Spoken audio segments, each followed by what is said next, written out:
Evening, folks, and thanks for coming along. We're all very welcome. Hope you're safe and well. We are up at Robroyston. We're just about to start. We are at the ceremony, commemoration of William Wallace's capture on August 1305. So I'm going to turn the camera around and just let you see it.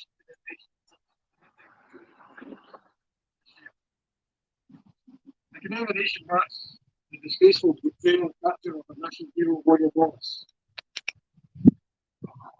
As you all know, on the 5th of August, William Wallace died in captive here in prison chains to be taken to London for a sham trial. He was, of course, found guilty of treason against a king he had not been recognised as his king.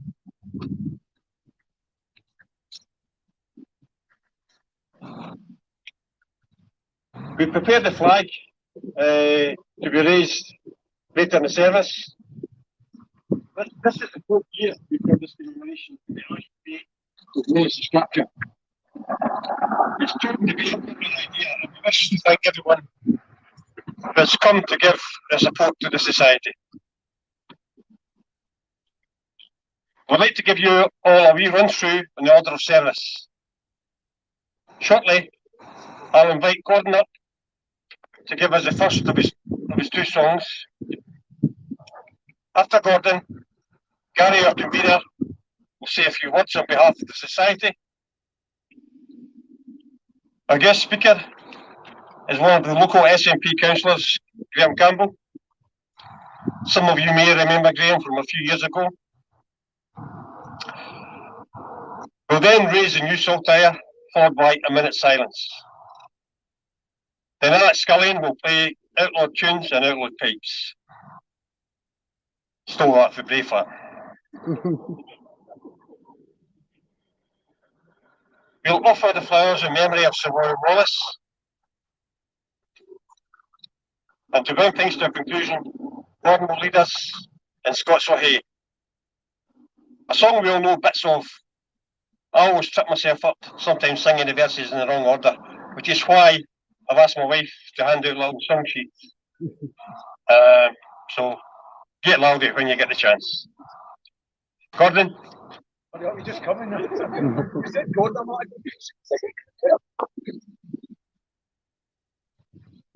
This is Gordon Aiken. He's a resident historian in the Society. He's from knowledge, but he's also very good on the forehand, and he's a very good songster, and he actually writes poems, I found out as well. So, Gordon.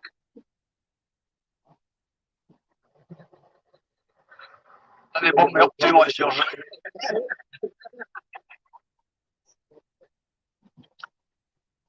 I'd like to start off with a wee song, and this was written by a friend there several years ago, and it basically tells you the story of Wallace from beginning to end and what happened after. And the way the guys put it is that we are all seeds. Because when Wallace died, he sowed a seed. He sowed the seed of independence in the minds of Scots all over the country for the past few centuries. And that seed is still here today, living and growing in all of us here. This is called the Wallace tree. While cowards hid and traitors dead, when loyal men were hanged and bound, Sir William Wallace showed the way to keep the oppressor foe at bay. To follow this man alone enough, the noble lords would no set forth. So the people rallied to his name and cast that ragman roll to shame. And frae his seeds of liberty there sprang up Scotland's Wallace tree. And in that tree our nation grows, living strong and free. Upon the curse, a Stirling falls, the shadow its castle walls, whereon the bragger William stood, and damned at persecution flood. But tyrant Edward paid his spies with gold to buy a traitor's lives. The price of liberty is high, with a cry of freedom Wallace died. And frae his seeds of liberty there sprang up Scotland's Wallace tree. And in that tree our nation grows, living strong and free. He showed the way, Bruce followed fast, and made all Scotland free at last. Till again our nation had been sold by the yellow curse of Judas gold. That tower rising to the skies reminds us all that freedom's prize is a right for you and a right for me. Forever Scotland shall be free. And frae his seeds of liberty there sprang up Scotland's Wallace tree. And in that tree our nation grows, living strong and free. And frae his seeds of liberty there sprang up Scotland's Wallace tree. And in that tree our nation grows, living strong and free.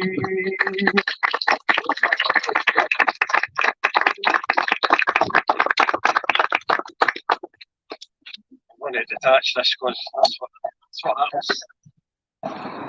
The next man gives me like to stand.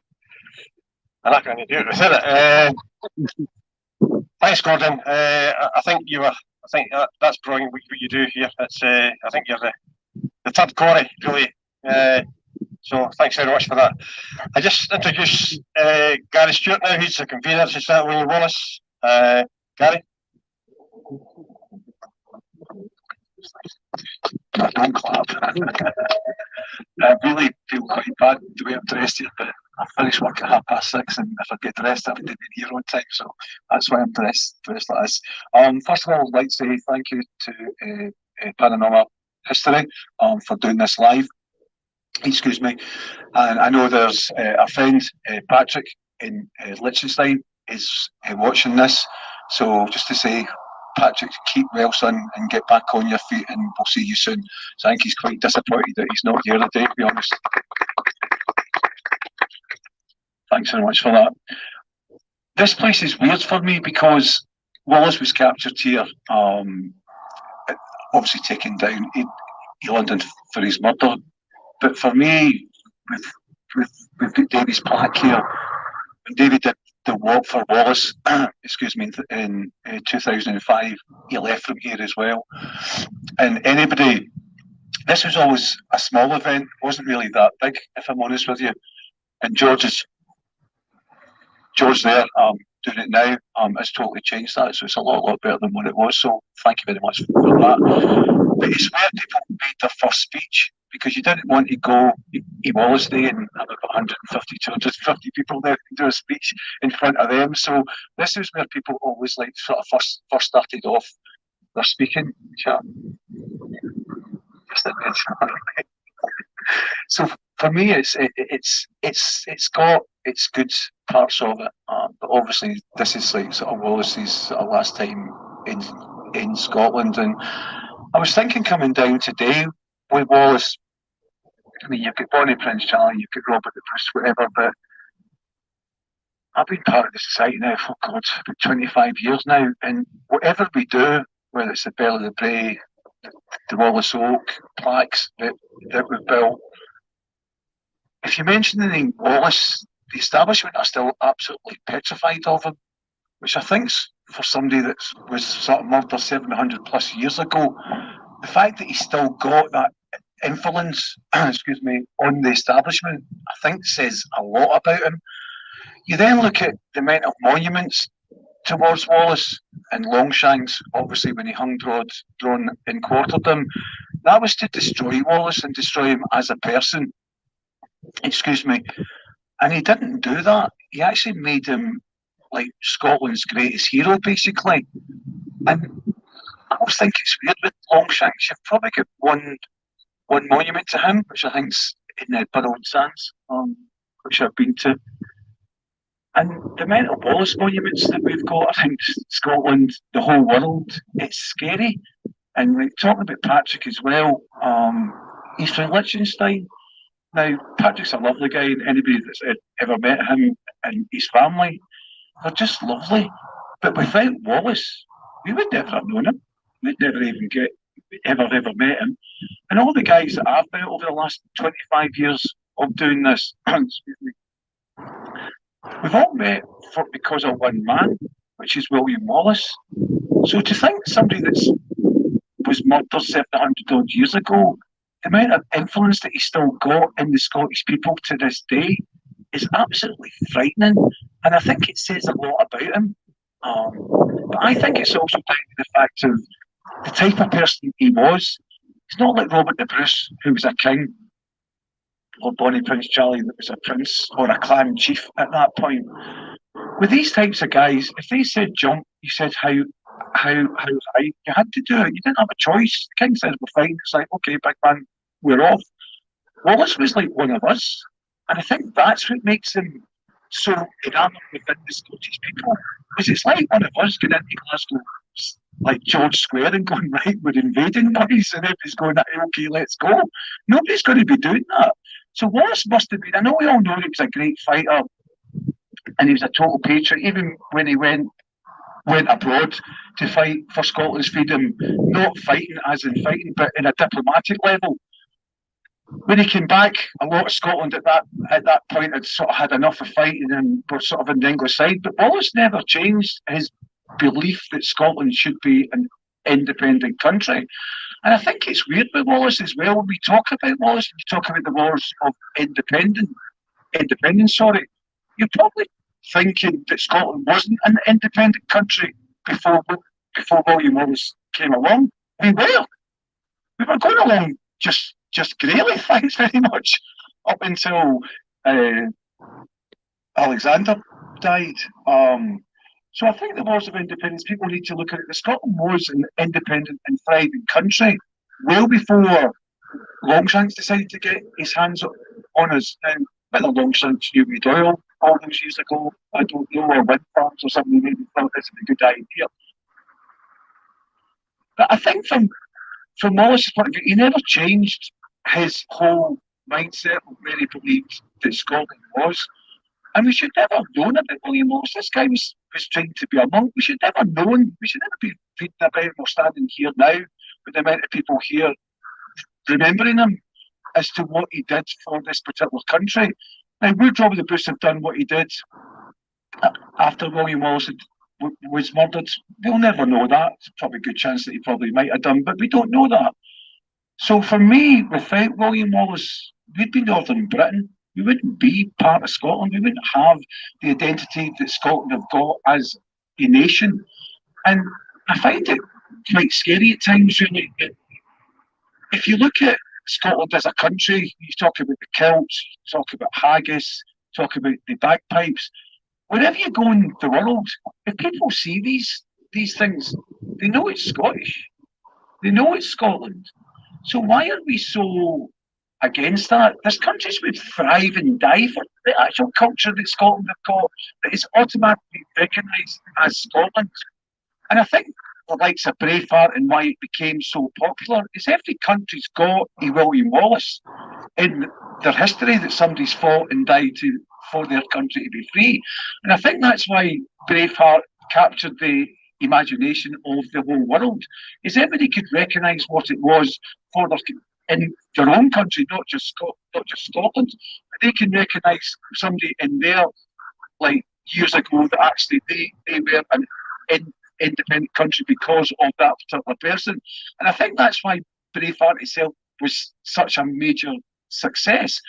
But what I find scary with it, and there's Hollywood films that I know of left, right and centre, the history-wise of it is not right.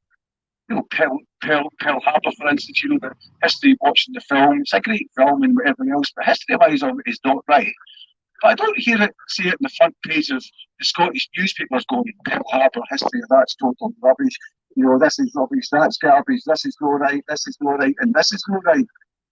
The Braveheart was done intentionally because of that, because it reignited the Scottish independence flame. And I think that's why the establishment basically tried to bring it down by saying that the history of the film is not right. And the other thing about it, with regards to the history of it, I mean, I've spoken to people about it, and they'll sit there. I was at the pub one night, I just finished with a really bad day. Do you know that bit where you get somebody speaking about William Wallace right beside you, talking about Braveheart, it's one of your mates, you speak to this other guy, and I'm sitting myself going, please don't get me involved in this, I can't really be bothered. I don't want to know about a bad day. And the guy's going, speak to Gary, he knows more about it than me. And I'm like, here we go. And the guy's going, yeah, Braveheart, history-wise is rubbish. And I can yeah, that's fine, I'll give you that. I'm not. What parts are not right then? And he went, I'm not really too sure. Oh, that's right. Bruce and Wallace were born in the same year. Okay. Wallace was born 1274, Bruce was born 1274, Wallace was born 1305, Bruce was made king 1306. Same era to me, mate. Personally, maybe I'm being stupid here, but that's the same era. And I think that's why the establishment have done what they've done. Is the guy knew that the history of the film wasn't right because he'd read it somewhere. He didn't know what parts were right and which parts were wrong. And if you look at the film, the main parts of it are right. William Wallace was born, he won, he killed the Sheriff of Lanark, he won the Battle of Stirling Bridge, he lost at the Battle of Falkirk, and he was hung, drawn, and quartered. They're all right. That part of William Wallace is true. The bits in between that, the princess and whatever else is sort of by the by, and there's certain bits in the film are not right.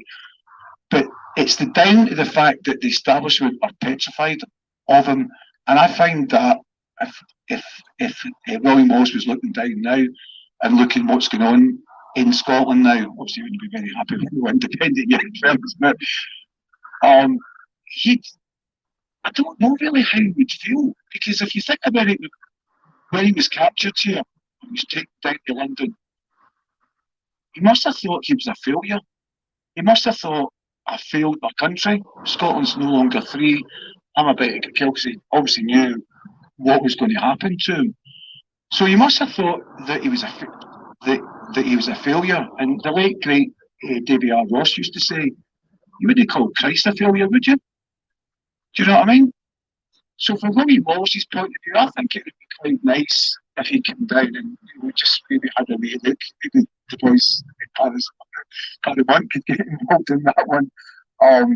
And people say to me, on Facebook, or people say, who would you like to meet? To me, as my hero, is William Wallace, is who I'd like to meet. But the main reason I would like to meet him is to maybe sit down and go, right, what parts are true? What parts are not true? What parts are missing out on here? What happened there? Because the main, I find it here with the society and what we do, and it's a frustration for myself, is that there isn't that much about William Wallace that we can actually go and look at and go, well, that did that. And a lot of what we call these legend states or blind Harry wrote it in a book, and that's what makes it more difficult. Now, one of the things that when we unveiled the plaque at Rutherglen 5-6 years ago, which is where Sir John Monteith agreed to betray William Wallace. And if you Google it, and it's one good thing, if you ever got somebody that Googles something, especially from their health point of view, because if you Google your health, I've got a headache, I've got this, I've got that. If you Google that, you're fine. You're going to get 30 seconds by the time you read it. Oh, that's that. It's always say to somebody, if they've looked at that, just go, can you Google when William Wallace was captured for me, please? And they'll come back and they'll say it's the 5th of August. I say, well, actually, it wasn't. It was the 3rd of August. Now, Stevenson's when we did the plaque, I spoke to one of my historian friends, and we tried to delve in to get down to basically, was he captured on the 3rd or was he captured on the 5th? And the best that we could get is in Stevenson's transcript. It states that Wallace was captured on the eve of St Dominic's Fest. And if you Google that, it's the 4th, the 7th, and the 8th. Now, my historian friend, it's an academic historian, her book that she goes on, basically states that he was captured on the 4th. So the eve of the 4th is the 3rd. So that's why he was captured on the 3rd of August and not the 5th. So it's we try and delve in as much as we can to try and prove as much as what we can do, but it is very, very difficult. We are obviously we think that there's going to be transcripts in the Vatican with regards to William Wallace. Trying to get in contact with them to try and get things sorted out smoothly has been a little bit difficult, really. And if we could get a hold of that, I mean, it would obviously, hopefully, bring out a whole new history towards the guy. And I don't know, maybe looking at it to a certain extent, it's the fact we don't know that much about him. Is that what makes it more romantic rather than you actually do? Now, we're fortunate as the Society of William Wallace, we're not academic historians, so we can go 2 and 2 makes 4 and a bit, and we can go with that. But a lot of the academic historians need to be 2 and 2 needs to make 4. So from their point of view, if it doesn't make 4, they can't really talk about it. And it is like things with the Belle of the Bray, one of the stories that I know was obviously really keen on us getting it built, but she couldn't back it, because I could probably give you 20 historians that tell you that the battle did happen. I could also give you probably 20 historians that told you that it didn't happen. So because of that, she couldn't back it, but she's really pleased that it's actually there. And I think that's why, I mean, I know people think that we build sort of monuments for the sake of it, but we build monuments to educate people. The Belle of the Bray, nobody knew about it, in Glasgow especially. The Wallace Oak now that we've done, because the tree's down now, that monument's still there. So the people of Port Glasgow have got a place to go to, and it gives them the history as to what's going on. In Willigland Church, when we unveiled the plaque there, I think 500-600 people turned up, and that was in Willigland. And I can guarantee you, most of these guys had lived there for 20 odd years plus and never knew anything about it at all. And that's what the Society's done, and that's why we do what we do. George, again, thank you very much for bringing this back again and getting it sorted out. Thank you very much for everything that's turning up. Have a good breath. Thank you very much. Thanks, Gary. Going to introduce Councillor Graham Campbell now. Graham stepped in at the end of this commemoration. We invite people to say a few words. As Gary said, it's a place where people quite often speak for the very first time. And Graham stepped forward then. What he had to say then, unprepared, was pretty inspiring. So I'd just like to introduce Councillor Graham Campbell, who's going to say a few words. Thank you, colleagues and comrades. I'm first going to start by saying a great thank you to Gary and to Gary for a brilliant story told, because this is a story. It's your story, it's Scotland's story, and it's possibly really, it's obviously very important that the story is told. The question is how you tell that story. Turned off accidentally, I did. Oh well, I'm losing control of the mic. How did I do that? You wouldn't believe I was a performer musician, but okay.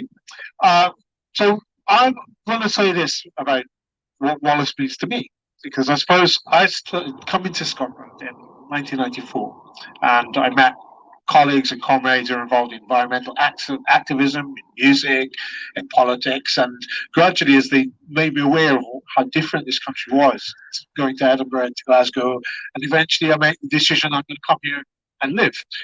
Obviously, Braveheart was very alive at the time, so therefore the story of Wallace was new to me, I have to be honest. It was only with the film that I did know. I suppose that goes for a lot of the people of these islands. But I suppose one of the things that's less well known about him, obviously people think the blue paint, all of the brilliant music of that film, and warriors and kilts and clans. But what they don't know is this was a gentleman, a Scottish gentleman, an educated man who was the son of a minor knight, but nonetheless a member of the ruling class of Scotland in those days. He was the envoy for his country when they were negotiating with Longshanks's people in Rome. He was the envoy in Rome. Now, to go to be the envoy in Rome when you're diplomatically trying to sort out differences between you and Longshanks, the people down south there, you couldn't do that unless you spoke Latin, possibly French as well as English and Scots and possibly Gaelic too. So this man probably spoke at least 4 languages, maybe 5. Written and writing. So, he wasn't just a warrior. This man was a diplomat. He had to be, because you couldn't negotiate with the Romans and with Pope and with the Sassenachs. You couldn't do that without that ability and that level of education. So this wasn't any old man. This was a man who was steeped in the history and traditions of his country, who was absolutely determined that the tradition of this country was that you weren't just a monarch or a leader or a person who lorded it over. You weren't just a feudal lord.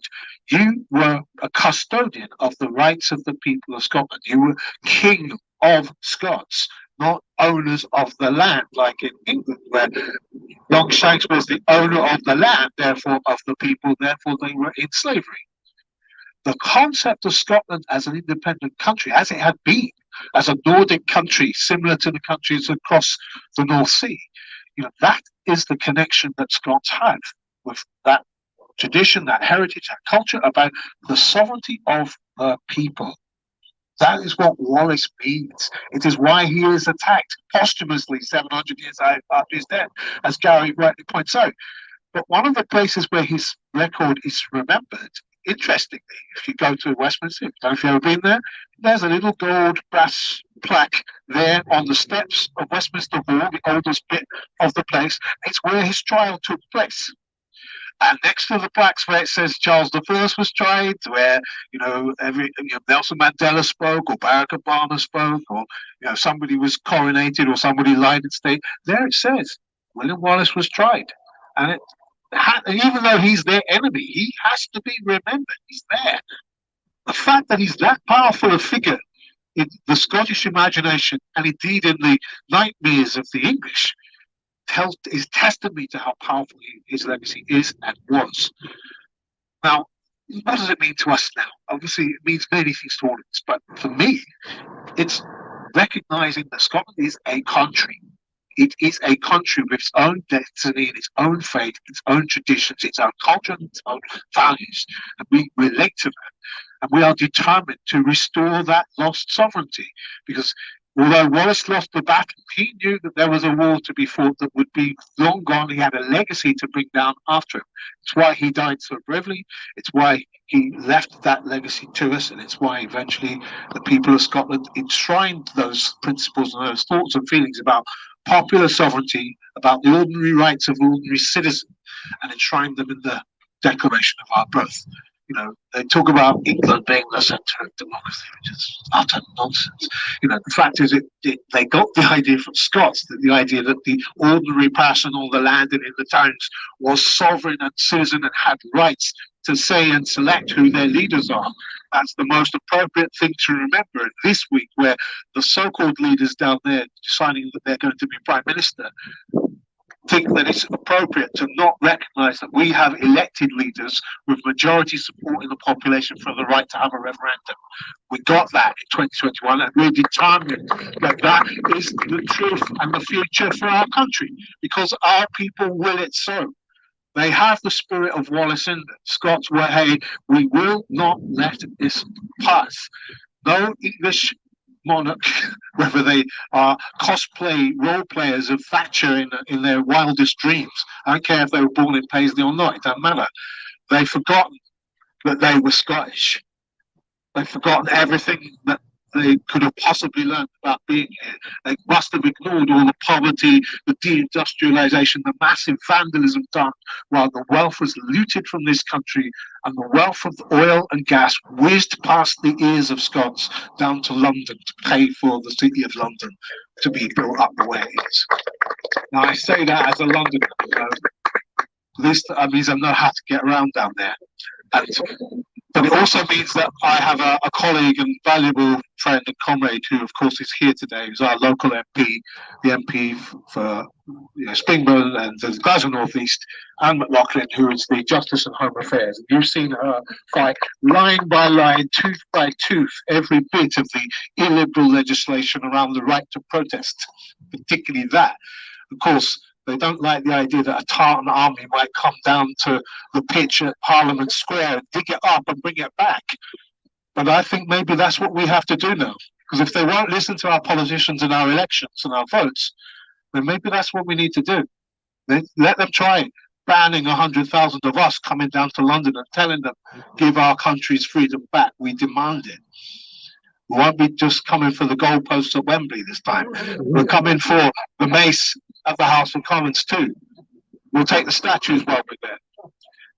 Now, just this week, I mean, you may have noticed this, on Monday, it was the 1st of August. That is the day for emancipation from slavery in the British Empire. You might have seen in the Glasgow Times that morning, some wanker, sorry to swear, but some utter tosspot decided to put White Lives Matter banners on 3 of the statues in there. And that was to basically a dig at us as a city, and also a dig at us, possibly me, maybe, but also to attack Black Lives Matter and the anti-racist movement that we've had all over the world since George Floyd. Now, obviously, the placards were brought down very quickly. Our council, I think within an hour, it was down, so I didn't even see them. But the fact that that history of what is in that square, the statues that are in there, what it represents, the British Empire, all of these people, the Scots included, the yellow-tinged Judases who have betrayed their nation and what it stands for, to be the oppressors of other people. And they're represented in statues all around the George Square. These people wanted to say that their lives mattered, that somehow these evil white men made history. They forget all the people who worked for them, the people who were enslaved by them, who created their wealth, who created their power, and who created the empire's wealth that is still with us today in our city. So this is their legacy they want to cover up. They tell you something. History is important to remember. History is important to remember and to mark, because history isn't the past. It's not dead. As I once said, I think it was Zhou Enlai who said that it's too early to tell if the French Revolution has been successful. Because history goes in long sweeps and long waves. History is a contested story that we have to remember and keep telling ourselves, because it's true. It expresses the true will of people to remember where they come from, because unless you know where you're coming from, you cannot know where you're going as a people. That's Bashir Ahmed, our first MSP from an Asian background. He knew what he was talking about. And it's true that our nation today is this vibrant, multicultural, vibrant place. It's far more interesting a place than you'll find down there, right? So we have a valuable community, culture, and democracy to defend, and we will do it to every last drop of blood. Aga, Abba, goodbye.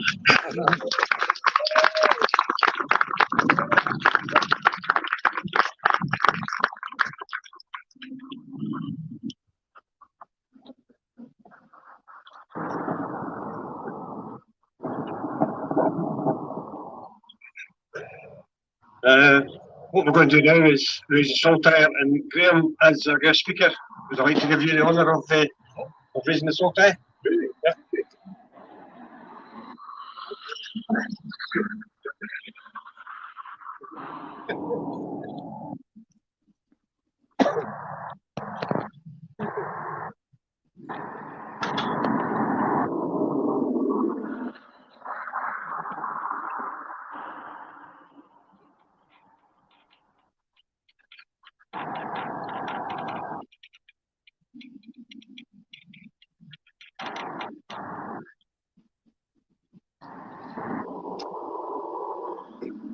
This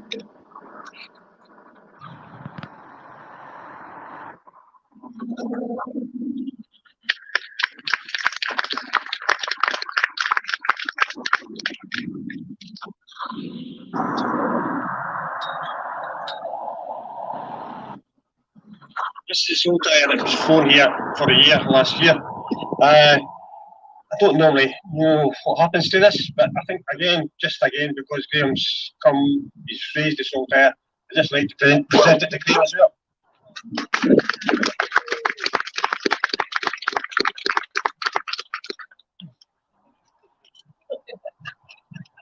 That's enough hard living. I need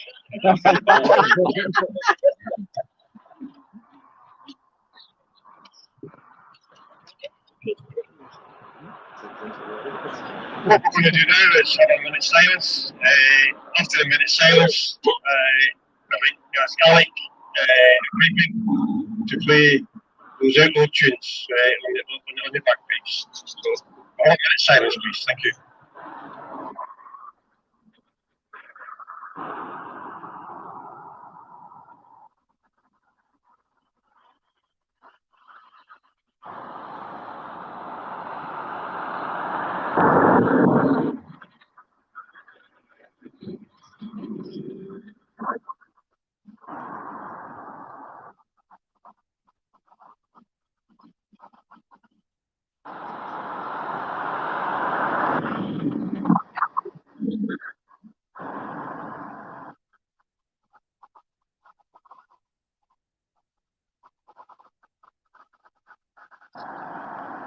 Thank you very much.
Thank you very much, Alec.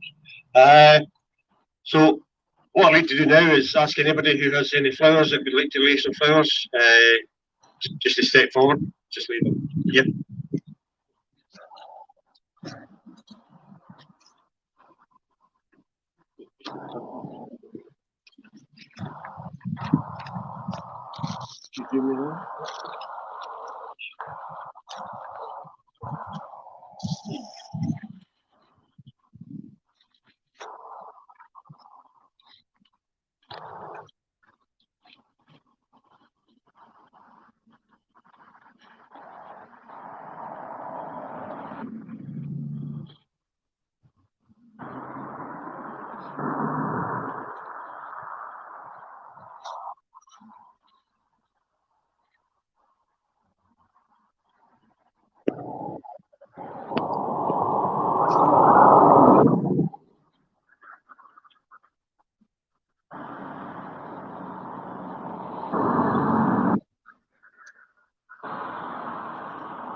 Thank you very much. As I said earlier, it is a tradition here that we ask anybody who would like to come forward and say a few words. It's easy. Just speak for the heart. Tell us why you're here. Tell us where you came from. Anyone?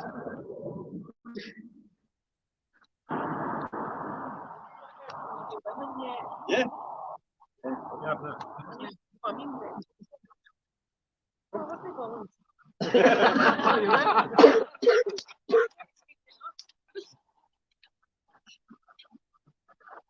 Just going to embarrass me.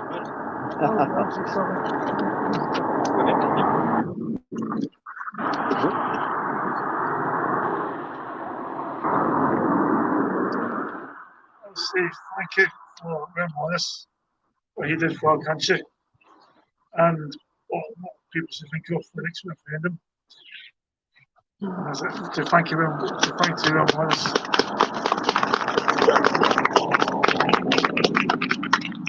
Yeah, the Gary's. Good. Anybody else? Good man. Just to say I'm here representing Robroyston Community Council, and just to say that we are very proud and delighted to have the Wallace Monument and Wallace as well just down the road in our community. And I know many people are delighted and very proud to have it in our community. So just to say thank you very much for the event today. It's very much appreciated, and we know it takes an awful lot of effort and work to keep this going and to keep this in our community. So thank you very much to the Wallace Society.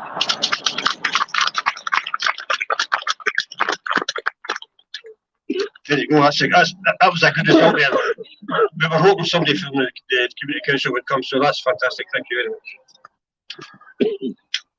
So the reason I wasn't going to say anything is because I'm the MP for the area and I never shut up. So I feel that I should give other people. But while we're waiting for those other people to take the opportunity, I just want to say thank you to everybody involved in this, because it just kind of reminds you of.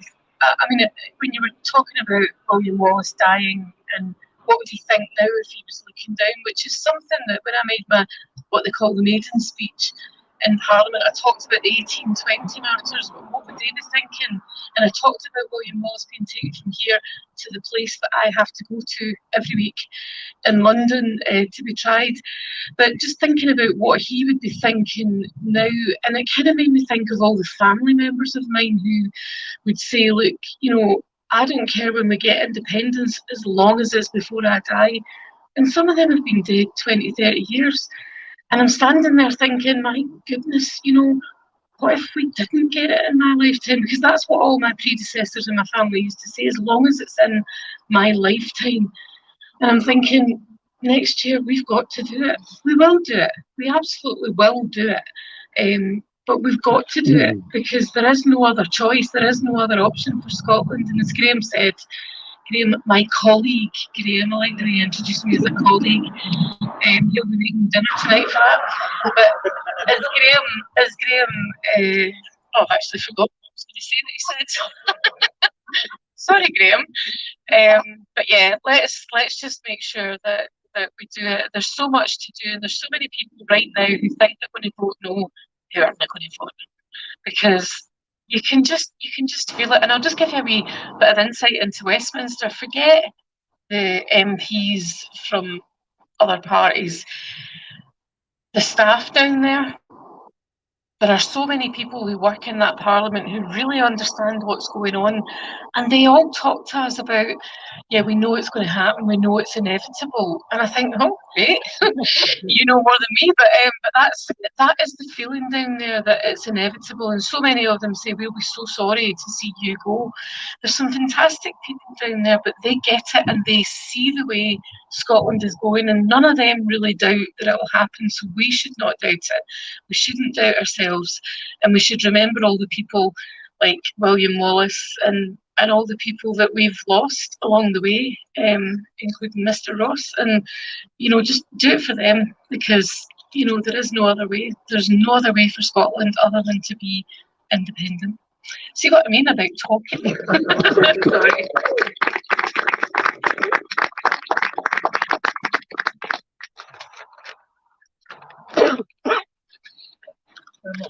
Thank you very much.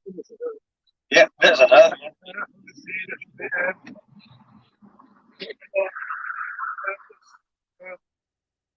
Let's look on my Facebook. My name's DJ Freedom. The next statement, if it's like the first day. So I'll be taking note on chance, so just taking my Facebook. I still show our details on it. Thank you, Ross. So I'm going to invite Gordon back up. He's going to read this in Scots Wahey. Let's make sure William Wallace, Robert Burns, Davy and Duncan, and in fact all the folk that live in the houses behind us hear us loud and clear. Thank you very much. Especially. Right, you won't listen to my voice, I want to listen to yours.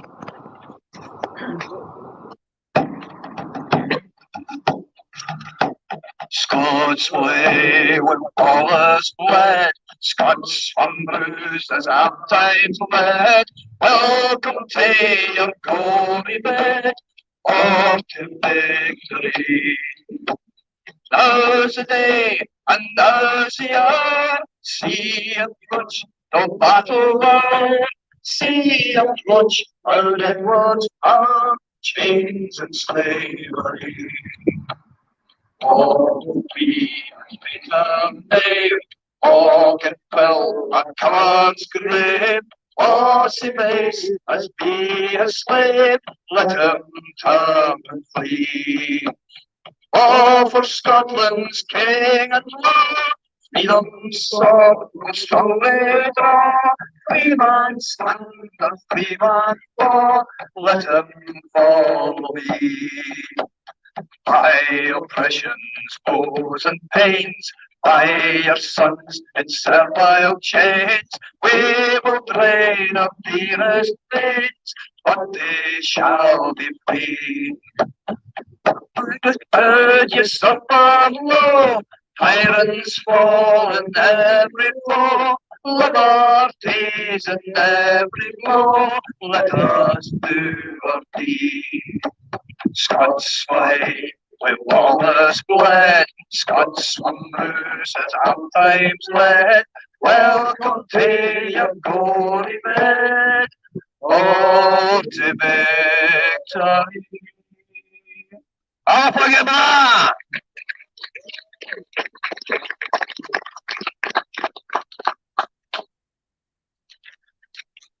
Brilliant, thanks, Gordon. Okay, we're coming to the end. In closing, I would like to say a massive thank you to Gary, Graham, Gordon, Alex, and Paranormal Collective Network for doing their live stream tonight. Also, a heartfelt thanks to everyone who has attended tonight. Also, I'd like to thank the speakers who came up at the end there. That was lovely for me. Appreciate it.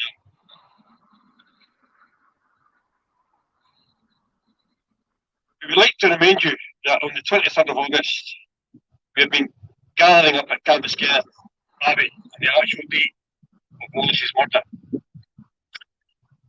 That's a historic environment Scotland managed site, and they are making it difficult to arrange this service after hours.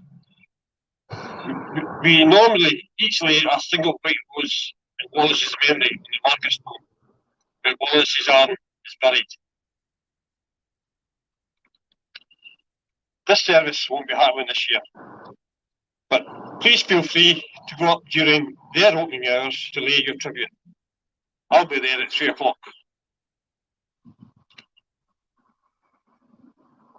We'll then gather at Wallasey in Eldersley on Saturday the 27th of August. All details will be posted on the Society Facebook page. There won't be a match or an evening event this year, but we will be doing a commemoration very similar to what we're doing today. Please join us. No one goes away feeling less Scottish or less empowered. Al Bagabra.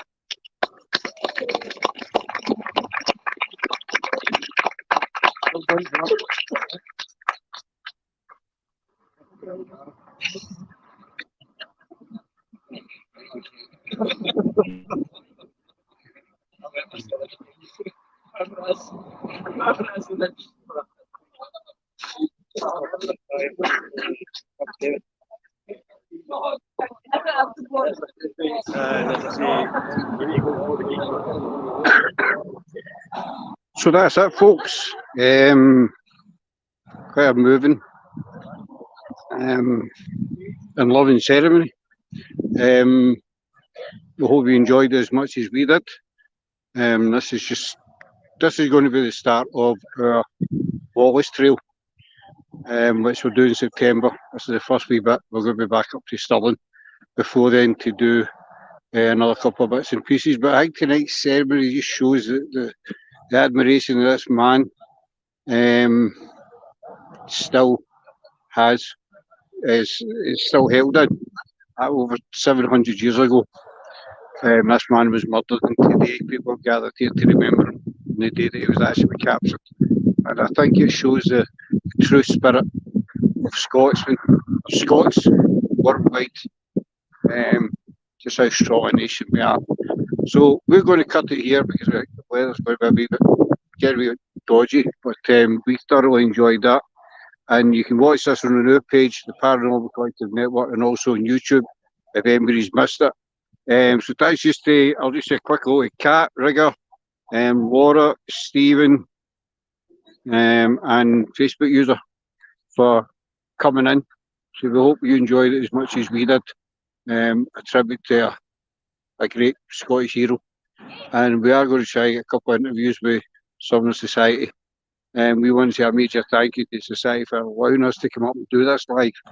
It really means a lot to us as well.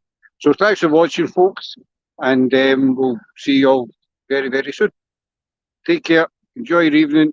Bye.